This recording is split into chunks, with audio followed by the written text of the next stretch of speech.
Bueno, pues muchas gracias, Pilar. Muchas gracias, Paula. Nuestra tercera ponente no está, entonces, bueno, pasaremos a los comentarios que yo traigo, en los cuales está incluida también la ponencia, que bueno, desafortunadamente no se va a presentar, pero bueno, el título de esta ponencia, para que más o menos no le suene así como de qué está hablando, ¿no? Bueno, que por lo menos tengan como el título. Es el aborto, un derecho reproductivo, tema pendiente en la agenda política del Estado de Jalisco. Y bueno, trata un poco el texto sobre una investigación que se está haciendo en Jalisco sobre estudiantes universitarias que han decidido interrumpir su embarazo, ¿no? Entonces, bueno, sí, como nada más en términos generales, pero bueno, nos da igual para reflexionar y discutir entre nosotros los temas que se están presentando acá, ¿no? Y otros que pueden vincularse con este concepto, ¿no? de violencias administrativas. Entonces, yo quiero iniciar mi comentario justamente retomando este concepto del que partimos para organizar esta mesa, que es como un eje que articula las ponencias presentadas en esta mesa, el concepto de violencias administrativas. Dean Spade es profesor e investigador de la Universidad de Seattle, y él propone este término de violencias administrativas en su libro Normal Life, Administrative Violence, Critical Transpolitics and the Limits of Law. En español sería algo así como vida normal, violencia administrativa, políticas críticas trans y los límites de la ley. Y lo propone para el análisis de los derechos y políticas que afectan a personas trans, más allá de la modificación o construcción de las leyes que les contemplan en las diversas legislaciones a nivel mundial. Y un poco también en el sentido de quienes estuvieron en la conferencia magistral ahora con Leticia Sapsay, cuando todo lo que ella planteó, ¿no? Tiene que ver justo con esta tensión, y también cuando nos compartía la definición de Estado de la que ella estaba partiendo, ¿no? Con una mirada más Foucaultiana, de entender el Estado como una red de relaciones, ¿no?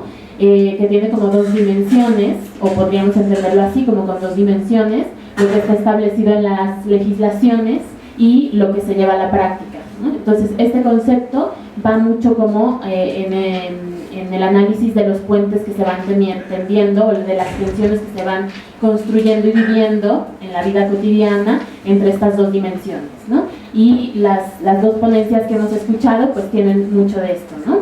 Entonces, bueno, para Dean Spade es necesario fijar la atención en las formas en que las instituciones ordenan y clasifican a las personas, ya que estas clasificaciones producen significados concretos. Spade plantea la necesidad de analizar críticamente el papel de las leyes en las transformaciones sociales y, en este proceso crítico, destacar el papel relevante que tienen otros factores culturales en las relaciones de poder, que se ven reflejadas en el derecho, pero también en otros ámbitos de aplicación, o no, de dicha reglamentación, ¿no? Justamente, ¿se aplican esas leyes o no se aplican? ¿Y qué es lo que pasa ahí, ¿no? En la vida cotidiana de las personas? Para Spade, el fondo del problema se ubica en las lógicas y funcionamiento cotidianos de dichas leyes. En este sentido, podemos pensar las violencias administrativas como regímenes de exclusión que son parte constitutiva de la regulación de la sexualidad y los cuerpos de las personas por parte del Estado. Podemos preguntarnos entonces, ¿quiénes ejercen dichas violencias? Un poco en el sentido también de lo que problematizaba Leticia Sapsay. ¿De qué hablamos cuando hablamos de Estado? ¿No? ¿Es un ente abstracto o estamos hablando de personas que llevan a cabo, ¿no? o que establecen determinadas relaciones, ¿no? De una red de relaciones? Entonces, ¿quiénes realmente, por decirlo así, ejercen dichas violencias administrativas en contextos distintos a los que estudia Dean Spade? ¿A quiénes afectan y de qué maneras? Que es un poco lo que estamos viendo aquí a través de estos dos trabajos que son súper interesantes. Bueno, los trabajos que se han compartido nos muestran casos distintos donde podemos hablar de la existencia de violencias administrativas dirigidas particularmente a mujeres cisgénero, es decir, personas que al nacer han sido asignadas como mujeres y que se autoidentifican con dicha categoría a lo largo de sus vidas, ¿no? En el caso que comparte Paula Santana sobre la regulación de la esterilización quirúrgica en mujeres en Valparaíso, Chile, podemos observar que dicha intervención quirúrgica no está distribuida de manera igualitaria para todas las mujeres, sino que hay factores que diferencian el acceso a la misma, tanto en las situaciones en que se desea como en las que no. Es decir, de una u otra forma, el Estado, a través de las instituciones sanitarias y las normas que les rigen, interviene en la decisión de las mujeres sobre sus propios cuerpos, su sexualidad y sus posibilidades de reproducción. Vemos también cómo la autora nos sugiere la existencia de una serie de imaginarios que rigen a las instituciones médicas y al personal que las conforma. Por ejemplo, la idea de la mujer sana versus la mujer enferma. De fondo está la idea y la imposición de que algunas mujeres deben reproducirse y otras no, o no tanto. Esta idea y práctica por parte del Estado está mediada por la clase social, la edad, la etnia y el género, lo cual reproduce las desigualdades, como bien nos dijo Paula, las desigualdades sociales que existen ya en otros ámbitos de la vida cotidiana. La autora cierra el texto con una afirmación fuerte y provocadora. La decisión tomada de manera autónoma por parte de las mujeres resulta amenazante. A manera de continuar la provocación, yo preguntaría, ¿para quién o quiénes resulta amenazante y por qué? ¿Qué hay detrás de ese control del cuerpo de las mujeres por parte del Estado? En el texto de María del Pilar González, podemos observar cómo las leyes han reproducido en distintos momentos de la historia del país los mandatos de género y con ello lo que la autora, retomando a Marcela Lagarde, nombra el deber ser materno. Sin embargo, también nos habla de cómo dichos mandatos, aun siendo eliminados de las leyes, por medio de diversas modificaciones o reformas, siguen vigentes en los operadores de la justicia y de la salud.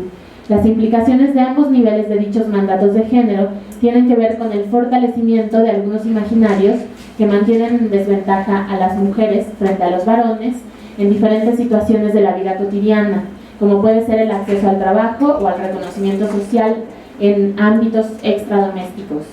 Y quizá una de las consecuencias más avasalladoras de dichos imaginarios es el difícil y desigual acceso de las mujeres a la justicia, que es algo que plantea la autora.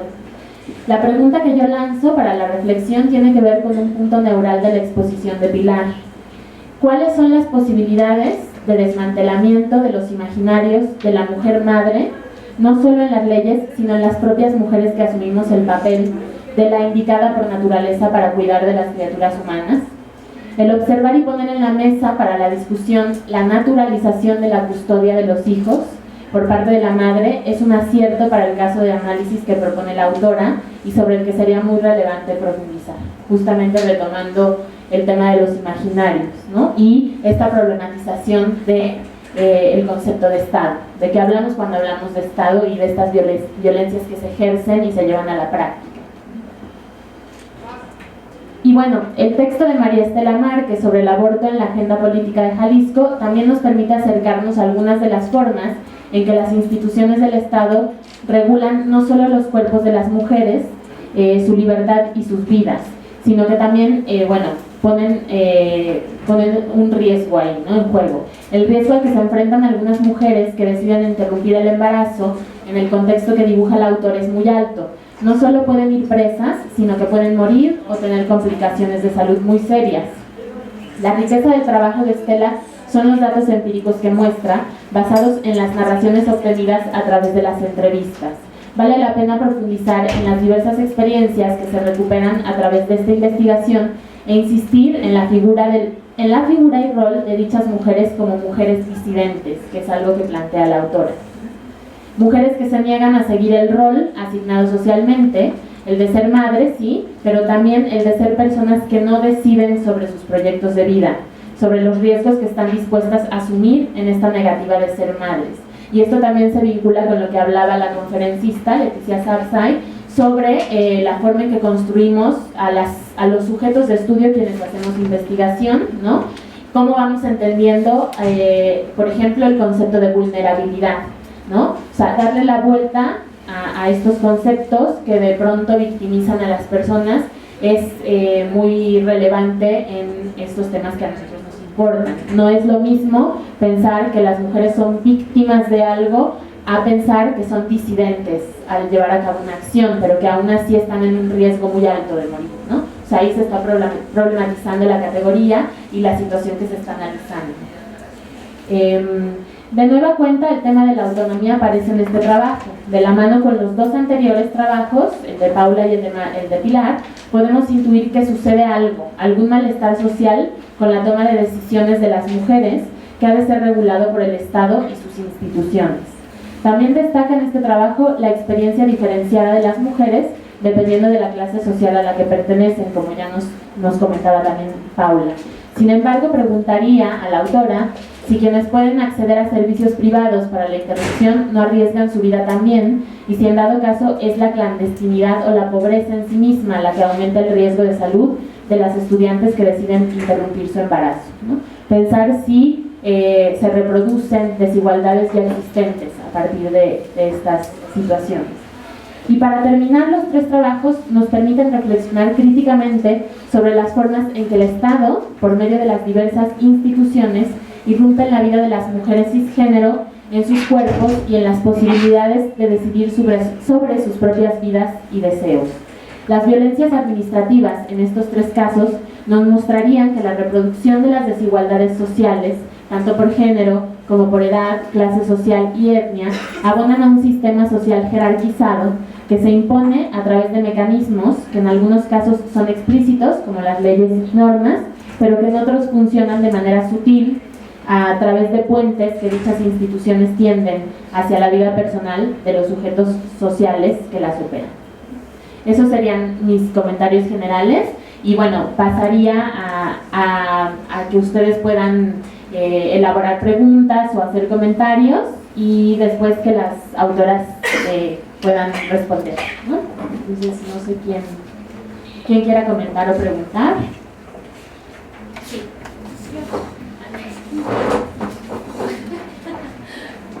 Gracias, muchas gracias. Muy interesante son ambas exposiciones. Le preguntaría a la doctora, en el caso de la maestra, en el caso de la esterilización o la operación para ya no tener hijos, no sé si se haya investigado a aquellas mujeres que no tienen hijos y que quieren acceder a este tipo de método anticonceptivo y cuáles serían las razones médicamente hablando o que se haya podido dialogar con los médicos que se la niegan, porque a fin de cuentas hoy en día no se permite ese método de anticoncepción para las mujeres que no tenemos hijos y que en realidad estamos plenamente convencidas de que no queremos nunca tener un hijo. Entonces, en relación obviamente íntimamente con lo que maneja la maestra de Pilar, porque se nos obliga legalmente, ni puedes no dejar, no reproducirte, ni puedes al momento de tener un embarazo que no quieres poder interrumpirlo, ni tampoco al momento de nacer puedes decir, oh, yo no quiero ser madre, yo no quiero asumir ese papel. Entonces se nos está obligando a conceptualizarnos de una manera que no nos queremos conceptualizar, y entonces nos están coartando nuestra libertad. Esa es la pregunta. ¿Alguien quiere? Sí, hay varios.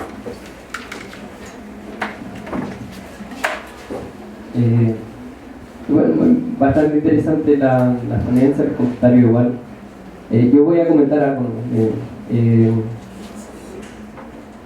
Bueno, respecto a lo que decías tú recién, en Chile yo conocí un caso de una chica que pidió, que tenía 23 años y pidió esta intervención quirúrgica y que tuvo que llevarlo hasta tribunales porque los médicos no, o sea, ella fue con la cartola y dijo, pero miren, este es mi derecho, yo puedo acceder voluntariamente a esto. Sí, pero que... y finalmente terminó en un tribunal. Lo que me llama la atención, por ejemplo, desde el contexto en el que estoy yo soy del norte de Chile, y el comentario que hace la autora me llama bastante la atención sobre ser autónoma, ¿no? La mujer, en el fondo, lo que se coarta es ser autónoma en la decisión, porque cuando una mujer quiere tener muchos hijos, pero corresponde a una categoría de vulnerabilidad, por ejemplo, en el norte nosotros tenemos mucha migración sobre todo mujeres de Colombia, mujeres negras colombianas. Y a esas mujeres se les exige intervenirse quirúrgicamente porque que vienen a parir acá, ¿no? Entonces se vienen a llenar de hijos, vienen a llenar de negros la ciudad. Entonces hay una violencia administrativa bastante fuerte. Esa violencia no es como una violencia empieza desde que la mujer se embaraza, ¿no? Y desde ahí sigue un largo camino tortuoso hasta hasta que da luz y luego está siendo constantemente vigilada sobre sus prácticas en el jardín, en el control niño sano. Por ejemplo, allá, porque yo trabajo con una unidad de tercera nivel, entonces lo que me toca ver a veces es malentendidos, ya, por ejemplo, de una chica, de una niña de 5 años que le salió una foliculitis en la parte inferior de la piel, ¿no? Y eso se interpretó como violencia, ¿no? Que los padres la maltrataban. Entonces a esta mujer la llevaron a los tribunales, y en los tribunales no entienden absolutamente nada porque ocupan un lenguaje súper técnico. Entonces ahí a mí me llama la atención cómo este conservadurismo, ¿no? Que está muy presente al menos en Chile en los discursos médicos y también en los legales, coartan esta autonomía, pero también por otra parte está el otro velo que bueno, el Estado dice que tenemos que incorporar una perspectiva de género, pero aún así no se incorporan en la formación de médicos, de enfermeras, de enfermeros, digamos, y eso me parece que al menos a nivel latinoamericano o americano estamos siendo objetos del mismo colonialismo, ¿no? Y eso es bastante preocupante. Bueno, eso, felicitar también a las chicas, que son temas bastante interesantes y que no se están tomando mucho en cuenta, sobre todo la perspectiva, al menos en Chile, sobre incorporar antropología más feminista en los estudios médicos, bastante valorables. Si quieren alzar las manos para que no nos pase nada. Gracias. Bueno, yo también agradecer a las dos porque creo que son ejemplos en sus investigaciones que pueden llenar como pueden llenar de contenido estas categorías como la que nos dices, ¿no? De violencias administrativas, que también diríamos violencias institucionales, ¿no?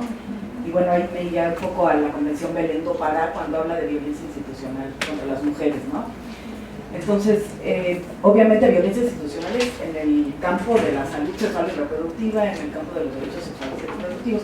Entonces, bueno, mi pregunta sería más hacia Pilar, ¿no? Por un lado, hablas de justicia de género, cómo llenar de contenido esa categoría compleja que no es justicia dentro del derecho, sino más allá del derecho, justicia haciendo como un análisis histórico genealógico de ese deber ser materno, ¿no? Como lo llamas de la mano de la Lagarde. Pero entonces es complejo, ahora sí que un poco entendiendo lo que nos vino a compartir Leticia Sapsay, ¿no? Cómo intervenir en lo político jurídico, que obviamente tiene que ser a través de la ley, ¿no? O sea, la ley mandata políticas públicas y la ley tiene recursos y presupuestos etiquetados para que el personal de salud entienda los mandatos de género, el deber ser de la maternidad, ¿no? Entonces, ¿cómo, por un lado, pues criticamos la ley, ¿no? Criticamos esa esencia familista, esencialista de la ley, sobre todo en materias, como dice Pilar, penal y civil familiar, pero por otro lado es la ley la que nos da muchas llaves de salida a esas violencias administrativas, ¿no? La legislación internacional y el obligar a los estados a que armonicen su legislación a lo que firman los estados, que tiene que ver con un montón de derechos no contenidos en el derecho local, ¿no? Entonces, en la medida en que armonizamos convenciones internacionales, podemos tener una herramienta para ir avanzando en lo jurídico. Entonces, bueno, mi pregunta es, sé que es muy complejo, ¿no? Porque son las dos caras del derecho. Por un lado es androcentrado, fonofalogocentrado, como diría Derrida, y por otro lado nos da la llave de salida para llevar bienestar a las personas en lo cotidiano, como decías, ¿no? Entonces, pues esta aporía por un lado y por el otro, sí, cómo el derecho puede salir de esa lógica binaria que sigue viendo pues los absolutos, ¿no? Sobre todo en materia familiar, y abrirlo a una lógica polivalente, multívoca, pero ahí mi pregunta sería, si no la respuesta son los litigios, y obligar a que los tribunales, sobre todo los tribunales jerárquicamente más importantes, pues se pronuncien, y como los criterios que tú nos compartiste, ¿no? De este tribunal que juzga desde una supuesta perspectiva de género y que se ganan premios, pero pues eso queda muy aislado, ¿no? Y gracias, felicidades a las dos y a tu forma de mirar también, me parece muy interesante, ¿no? A mirar las tres ponencias. Gracias. Por allá había dos manos y si quieren pasamos a las respuestas para... Hola, muchas gracias por las ponencias, también por los comentarios, muy interesantes. También dos preguntas muy precisas para la maestra Pilar. En el tema, desde el marco jurídico, no sé si has visto o tratado desde la violación dentro del matrimonio, ahora sí que desde el esposo hacia la esposa, y me gustaría también saber cuál es tu opinión de cómo se ha tratado jurídicamente y prácticamente el tema del feminicidio. Yo sé que sale un poco del tema, pero me interesa saber cuál es tu opinión. Gracias.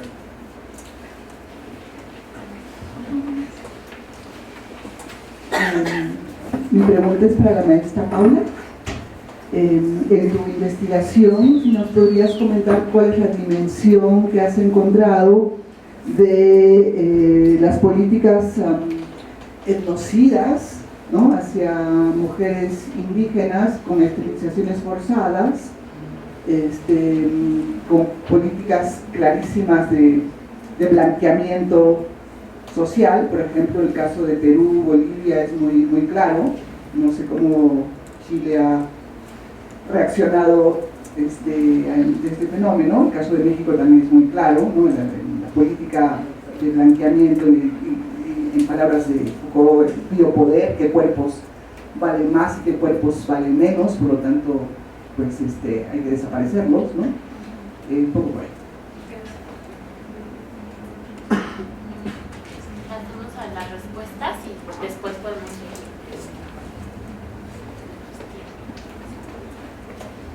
Bueno, gracias por sus comentarios y preguntas.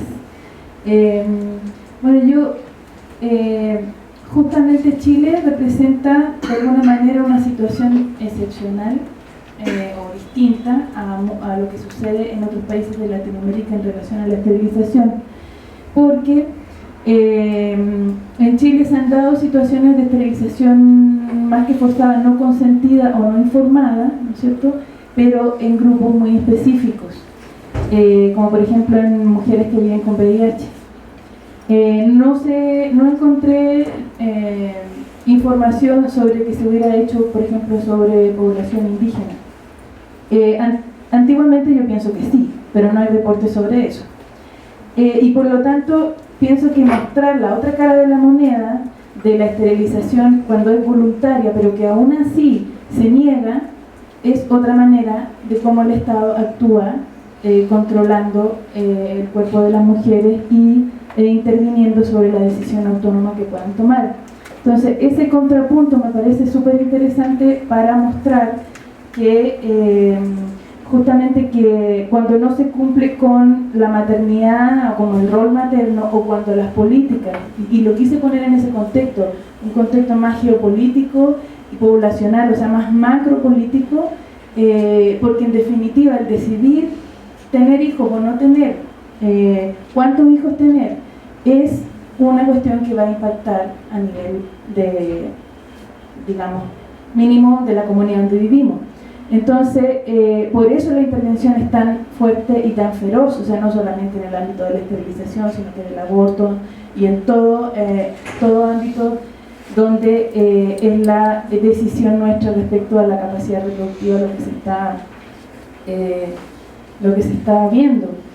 Y por eso, yendo a la primera pregunta sobre qué pasa con las mujeres que no tienen hijos, yo creo que no hay, no sé, no conozco estudios específicos sobre eso. Creo que más que decidir esterilizarse, lo que están haciendo, que son muchas, cada vez más mujeres las que no quieren tener hijos, yo estoy rodeada de miles que no quieren tener hijos, no llegan a decidir esterilizarse, sino que simplemente por algún otro método se cuidan, o a lo mejor algunas tienen su experiencia amorosa con otras mujeres, etc. Entonces, y claro, de acuerdo con que la única respuesta posible que espero del Estado chileno ante una solicitud de una mujer joven que no ha tenido hijos es la negativa y que haya tenido que recurrir a tribunales. Conozco otra chica de acá también, mexicana, que quiso hacerlo y que tampoco lo pudo hacer aquí por ser joven y no tener hijos, porque aquí, bueno, y tuvo que hacerlo en Colombia, ¿no? Porque aquí, ¿qué es lo que pasa en México? Que se promueve la esterilización, ¿no? O sea, de hecho yo escuché la otra vez un discurso de una niña líder, no sé, del Parlamento Juvenil, algo así, no sé muy bien cuál es la figura, pero que tiene bastante cobertura en los medios de comunicación y es reconocida, una niña, ni siquiera adolescente, y ella decía que ella proponía que a los 2 hijos las mujeres se esterilizaran, o algo así, o sea, ponía un límite de hijos. Esa es solo su propuesta sobre prevención, ¿no?, en el ámbito de la sexualidad y la reproducción. Entonces, aquí lo que sucede es otra cosa, pero en el fondo lo que a mí me interesa apuntar es que lo que no se va a permitir y lo que se está cuestionando es la autonomía. O sea, por anga o por manga, como decimos en Chile, no se acepta ni se va a tolerar que las mujeres tomemos en nuestras manos esa decisión. Y por eso digo que es amenazante, ¿no? Ahora, las mujeres en general no lo ven así, por supuesto, ¿no? O sea, sí, la mujer organizada y la feminista lo podemos ver así. Pero bueno, ese es un gran poder que se tiene, del cual quizás no somos conscientes. Y justamente por eso también yo traía a colación algunos estudios etnográficos que hablan de cómo se evalúa la racionalidad reproductiva, en el sentido de que se generan estigmas para las mujeres dependiendo de la política poblacional, o sea, y dentro de cada país la política va a ser diferente para cada grupo poblacional, que puede ser no solamente las más pobres, o las negras, o las migrantes, sino que también las discapacitadas, las que están presas, las que están en el sistema carcelario, o sea, las que no es conveniente que se reproduzcan. Ahora, eso es ahora, porque en otros momentos geopolíticos históricos ha sido importante que esos sectores justamente más empobrecidos se reproduzcan para tener más mano de obra. O sea, tiene ese trasfondo que no hay que dejar de lado, ¿no? Y bueno, creo que pasé por las tres preguntas. ¿Sí? Gracias. Bien, me parece muy interesante la polémica que salta, ¿no? Acerca de la luz taurina. A mí me gustaría... Ay, perdón, sí se escucha, sí me escucho.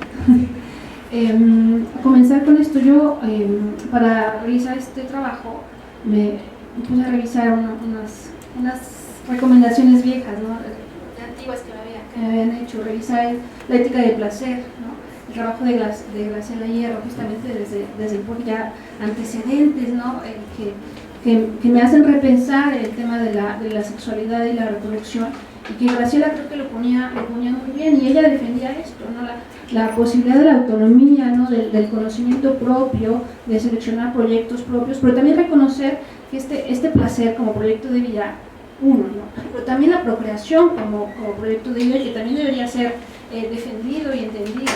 Entonces me gusta pensar que incluso Sapsay lo decía hace rato, ¿no?, que el reconocimiento no es todo, o sea, que sí hay otros campos, otras estrategias, ¿no?, otros campos en la micropolítica, ¿no?, que mencionabas hace rato. Entonces, bueno, me parece que el trabajo de Graciela Hierro, La ética del placer, nos podría dar una pista, ¿no?, sobre por dónde podremos ir sin que sea necesariamente lo jurídico. Y eso es el autoconocimiento, ¿no? El autoconocimiento que bueno, no viene como una llamarada, como un alumbramiento, ¿no?, sino más bien que se puede trabajar, que podemos trabajar acompañándonos a mujeres, ¿no?, la palabra sororidad, el acompañamiento que hacemos con nuestras hijas, sobrinas, ¿no?, con nuestras compañeras, con nuestras amigas, y en donde no está involucrado el derecho, no está involucrado en absolutos, pero que sí es importante, ¿no? Sí es importante esta parte jurídica. La pregunta que lanzabas, Paulina, por aquí la anoté, ¿no? ¿Cuáles son las posibilidades de desmantelamiento de la procreación, ¿no? No solo desde las leyes, sino también desde otros espacios? Bueno, yo me iría ahí, ¿no?, desde la reflexión y el trabajo, en el acompañamiento propio, ¿no?, de las amistades, de la familia. En eso me iría yo. En las políticas educativas, por supuesto, a las que nos dedicamos a la docencia, también desde ahí, ¿no?, fomentar la participación activa de las alumnas, de los alumnos, que no vean ciertos destinos, porque esta también doble moral sexual de la que nos hablaba Hierro no solamente es aplicada para las mujeres, ¿no? Estamos en este binomio, ¿no? También los hombres tienen esta doble moral muy marcada. Entonces creo que a mí me parece bastante valioso el trabajo de Hierro. También hace rato Sapsais rescataba el Adrienne Rich, ¿no? Y bueno, también me parece muy valioso la aportación que podría hacer desde ahí. Es decir, que y Adrienne lo manifestaba muy abiertamente.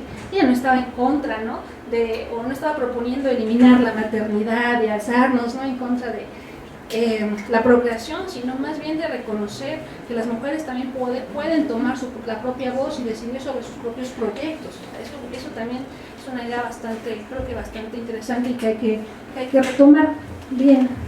Voy por Luis. Sí, voy por los tribunales. Yo creo que sí, que el trabajo del Poder Judicial, yo creo que no solo del Judicial Federal, también de todos, en realidad de todos los tribunales, pero el Poder Judicial de la Federación se marca como prototipo, ¿no?, como lo que esperamos que diga la Suprema Corte de Justicia. No es lo mismo que lo diga la Suprema Corte a que lo diga un tribunal, ¿no?, de primera instancia, de foro común, no es lo mismo, no tiene el mismo efecto, ¿sí? Entonces creo que el trabajo de los tribunales del Poder Judicial de la Federación, sea cortes, sean colegiados, si sean juzgados de distrito en materia de amparo, puede ser muy valioso para modificar estereotipos y erradicarlos. Ahora, la semana pasada escuchaba a un magistrado que podríamos calificar ya de progresista, ¿no? La semana pasada la Suprema Corte organizó un congreso constitucional, ¿sí? Entonces, escuchar de viva voz de los magistrados esta mirada ya progresista, y este magistrado se llama Jean-Claude Trompetit, es reconocido en el sector, digamos, del ala progresista del Poder Judicial de la Federación. Y lo que decía, y lanzaba la pregunta, ¿los jueces debemos ser revolucionarios? Y decía, sí, es que no hay de otra. Y además también ya no solo es reducirse a la mirada que proporciona el derecho, sino la mirada que proporcionan otros saberes, ¿no? La antropología, decías la antropología feminista. Claro, y este personaje, este magistrado decía eso, el derecho se tiene que abrir, no es posible que permanezca en un estado de alguna forma de tranquilidad, de calma, frente a todo lo que está sucediendo. Además, bueno, él no hablaba sobre perspectiva de género, no hablaba de estudios de género, pero sí hablaba sobre el litigio estratégico, ¿no? Y ahí vendría, ¿no?, lo que tú mencionabas. ¿Cómo se llama ese juez, perdón? Jean-Claude Trompetit. Y es mexicano.